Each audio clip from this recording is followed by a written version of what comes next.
everybody in here. It's actually January 3rd, so I'm a little bit late as always, but I've been feeling a little bit under the weather for the last couple of weeks, so here we are.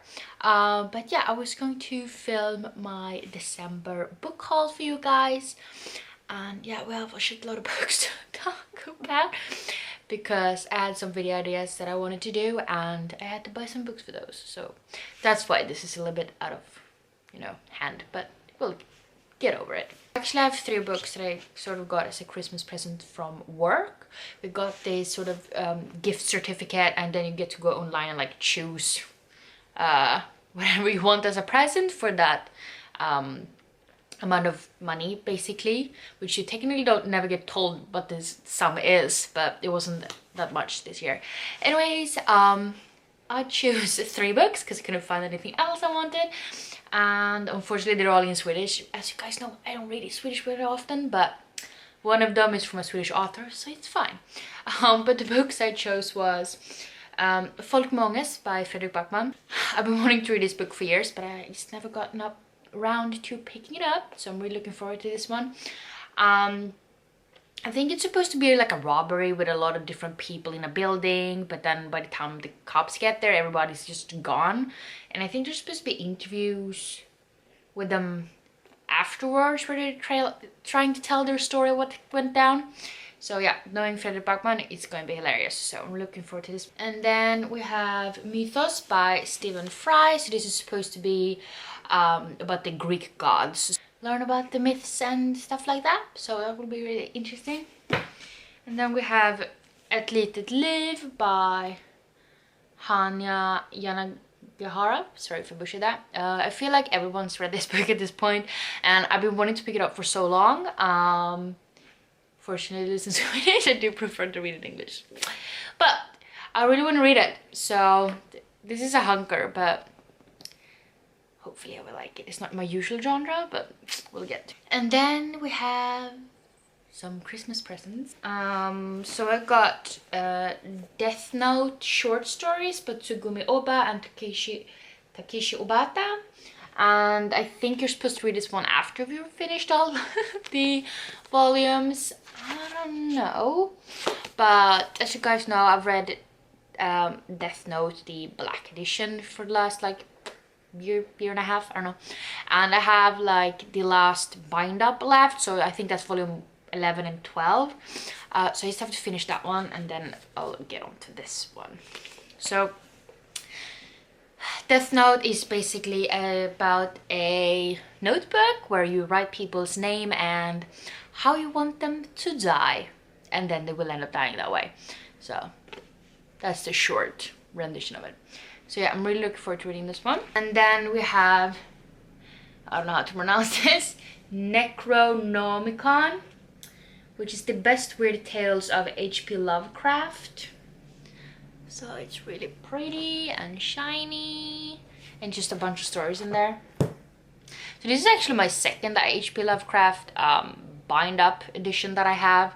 So some of them might be the same, I don't know, but get to reading them. So this I got from my fiance. Like all of the books that I bought because of video ideas that are not going along very well, but we'll get to it.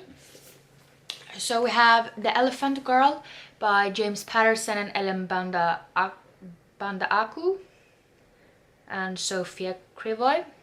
And this is a middle grade book. It looks so cute, and I think basically it's supposed to be about this Maasai girl called Jama, and she saves this baby elephant from a couple of poachers and she goes down. Now we have a book I've wanted for so long and I finally picked it up, and that is Leviathan Wakes by James S.A. Corey.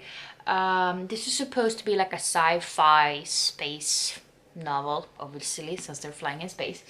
And I don't really know a lot about it except that humanity has colonized the solar system, so Mars, the moon, the asteroid belt and beyond.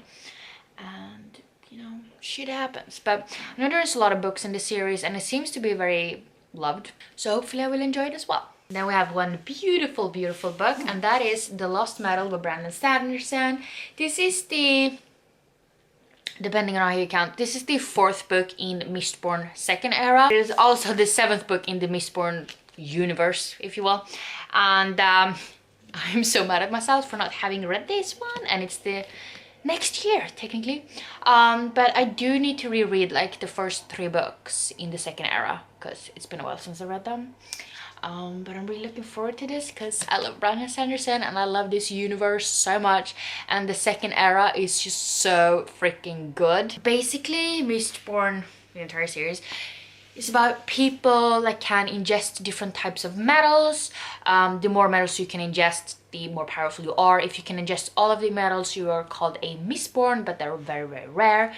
And with every like metal that you can ingest, you get different powers that you can do different things with. There's not a lot of people that have the ability to ingest any of these metals, for that matter.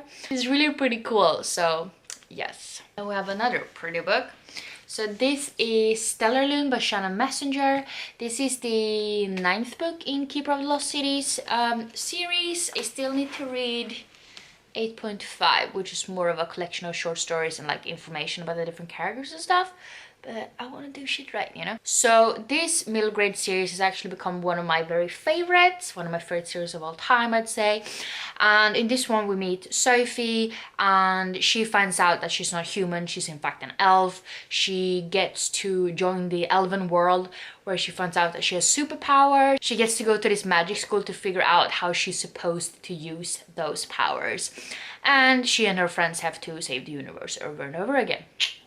And it's such a good story, and such good friendships, and I love it so much. And also the powers are really cool.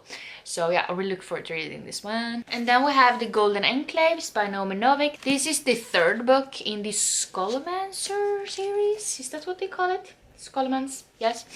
And I read the 1st book, I really enjoyed it. I did buy the 2nd book and obviously now the 3rd book for the sake of making a reading vlog.